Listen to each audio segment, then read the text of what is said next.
Muy buenos días y bienvenidos al último devocional de este año 2025. Un año donde sin duda lo único que podemos decir llegados hasta aquí es gracias a Dios. El Señor ha sido bueno, el Señor ha sido extremadamente bueno, extremadamente misericordioso. Nos ha llenado de bendiciones, nos ha colmado de bienes y somos más que vencedores en su nombre. Seguramente a lo largo de este año hemos tenido batallas, hemos tenido luchas, pero seguro que de todas ellas nos ha librado el Señor y nos ha guardado, nos ha protegido, y hoy día 31 de diciembre de 2025 podemos decir Ebenezer, hasta aquí nos ayudó el Señor. Y sé que mañana 1 de enero podremos decir lo mismo, y el día 2 y el día 3 y así largo y tendido hasta que nos vayamos con el Señor o Él venga por nosotros.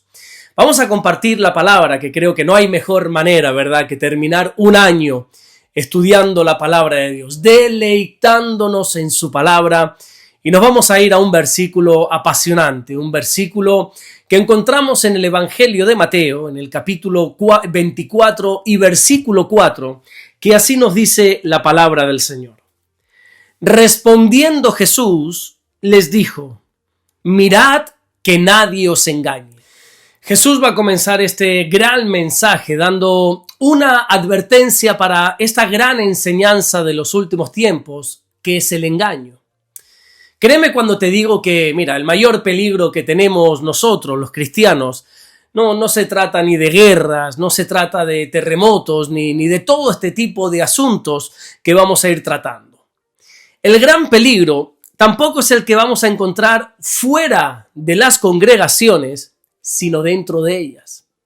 Por eso Jesús, antes de advertir sobre acontecimientos que han de suceder, advierte sobre el engaño.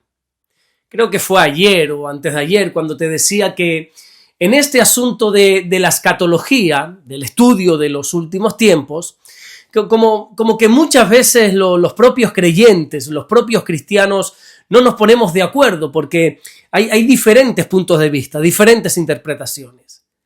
Pero nosotros tenemos que saber en qué interpretaciones podemos discrepar y en cuáles no. Por ejemplo, el apóstol Pablo dice en la primera carta que le escribe a los tesalonicenses, en el capítulo 4 y en el versículo 16, que cuando el Señor regrese lo hará con trompeta de Dios. Hay personas que creen que la trompeta es algo que se escuchará de una manera literal.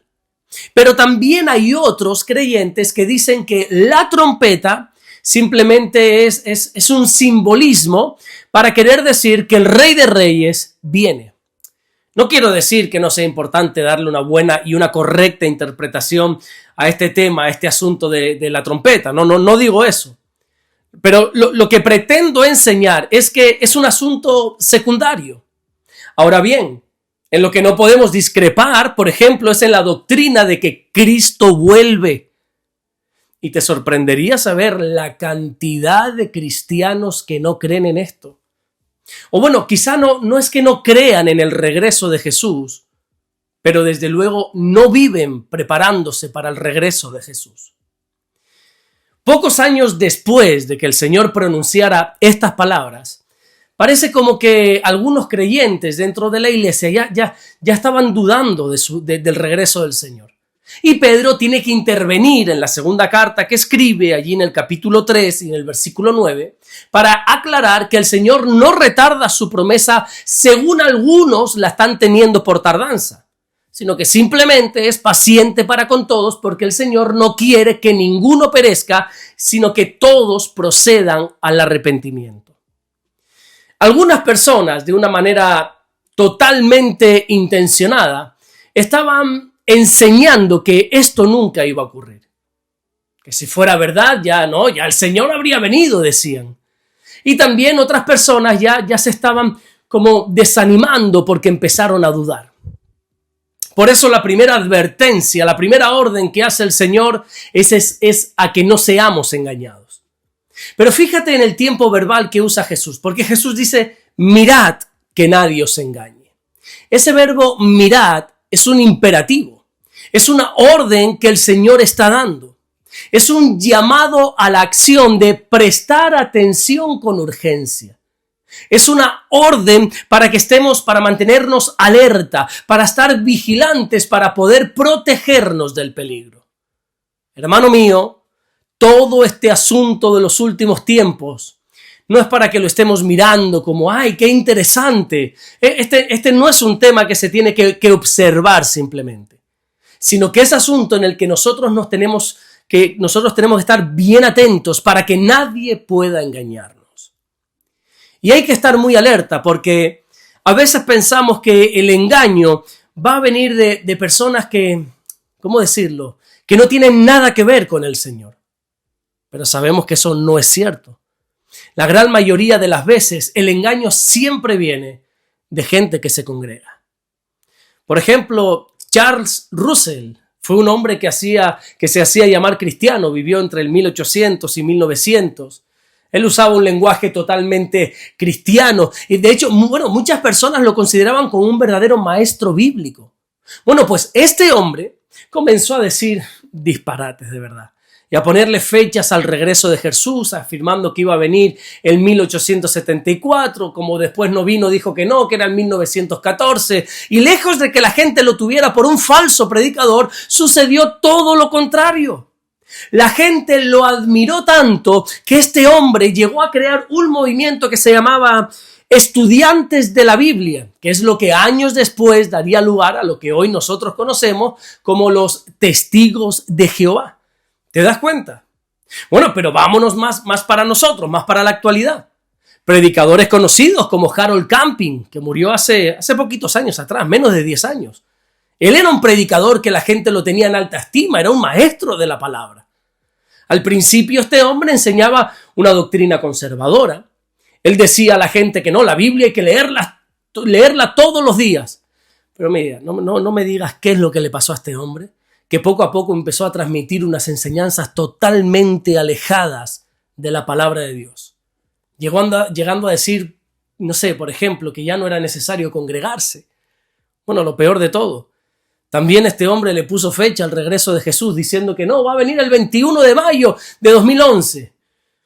Claro, luego como no vino, pues tuvo que rectificar y dijo que no era el 21 de mayo. El Señor va a venir el 21 de octubre. Lo peor de todo no es que este hombre dijera disparate tras disparate. ¿Sabes qué es lo peor de todo? Que miles de personas lo creyeron y lo apoyaron. Este hombre, Harold Camping, movilizó medios de comunicación internacionales dándole eco a esta noticia. Y desgraciadamente, mira, la lista es inmensa, es larguísima. Hay mucha gente engañando a creyentes sobre este asunto de los últimos tiempos. Y si te das cuenta, el peligro surge cuando quien enseña estas barbaridades es una persona influyente, es una persona que es considerado un maestro. Pero es que es el propio Pablo el que enseña que mira, que da igual de quién venga la falsa enseñanza, porque sea quien sea, hay que tenerlo por mentiroso, dice Pablo. Pablo dice en la carta que le escribe a los Gálatas, allí en el capítulo 1 y en el versículo 8, que si aún él mismo, o es más, un ángel del cielo anunciara un evangelio diferente, que sea anatema, dice Pablo. Es decir, que sea maldito. Por eso no solo aquellos que enseñamos y aquellos que predicamos la palabra de Dios tenemos muchísima responsabilidad, por supuesto que sí, pero la responsabilidad también recae sobre cada creyente. Por eso Jesús dijo, mirad que nadie os engañe. Porque el engaño más peligroso es el que se presenta disfrazado de verdad. El peor engaño es el que mezcla verdades con mentiras. Es el que se disfraza de una supuesta revelación, pero que al final no tiene nada de verdad bíblica. Por eso, en estos tiempos, más que nunca, tenemos que hacer caso a la orden que Jesús dio allí en el Evangelio de Juan, en el capítulo 5 y en el versículo 39, cuando dijo que tenemos que escudriñar las Escrituras. Y digo que hoy más que nunca tenemos que hacerlo, escudriñar las Escrituras, porque a pesar de que tenemos más información que nunca, hoy tenemos más predicadores que nunca, hoy tenemos más personas hablando del Evangelio que nunca en la historia, Pero sorprendentemente es cuando hay más confusión, hay más herejías enseñándose, y es cuando más cristianos están siguiendo falsas enseñanzas. Por lo tanto, lo primero que tenemos que hacer, lo primero que nos enseñó nuestro Señor Jesucristo, es a estar vigilantes para que nadie pueda engañarnos. Recuerda que el mayor peligro de los últimos tiempos no es lo que va a suceder en el mundo, esas guerras, esos terremotos. Lo peor es el engaño que va a entrar dentro de las congregaciones disfrazado de verdad. Estemos atentos, estemos velando, atentos para que nadie pueda engañarnos. Amén. Vamos a orar en esta mañana y vamos a darle gracias a nuestro buen Dios. Señor, te damos las gracias porque tú eres bueno. Sin duda alguna tú eres bueno, tú has sido bueno todo este año, Señor, y estamos convencidos, plenamente convencidos de que lo seguirás también siendo en este nuevo año 2026. Oramos para que puedas guardarnos, bendecirnos en el día de hoy, para que terminemos este año de la mejor manera, que es en tu presencia, es bajo tu bendición. Señor, oro por todos aquellos cristianos que hoy han sacado sus minutitos, Señor, para poder deleitarse en tu palabra, para que, como esa mujer que se sentó a escuchar tu palabra, Señor, bendice a tu pueblo, Señor, y guárdalo de todo mal y de todo peligro. Gracias te damos, mi Dios, a ti te damos toda la gloria y toda la honra, en el nombre bendito de Jesús. Amén y amén. Que Dios te bendiga. Nos vemos mañana jueves, Dios mediante, para seguir compartiendo la palabra del Señor. Sé que mañana es un día festivo, sé que probablemente mañana no sé cuánta gente sacará ese tiempito, esos minutos para escuchar la palabra del Señor, pero yo tengo un compromiso con mi Dios. Y yo, si Dios me lo permite, voy a seguir estudiando su palabra, aún sea festivo, aún sea un día especial, un día diferente. Yo me comprometo, si Dios me lo permite, yo me comprometo a seguir compartiendo la palabra del Señor. Así que feliz año nuevo, disfruta de este último día del año, actúa con moderación, sabes que los excesos en ninguno de los casos son buenos y recuerda siempre dar un buen testimonio a todos los que te rodean. Dios te bendiga, nos vemos mañana, Dios mediante, en el nuevo año, en el 2026, para seguir compartiendo el mensaje del Evangelio. Dios te bendiga.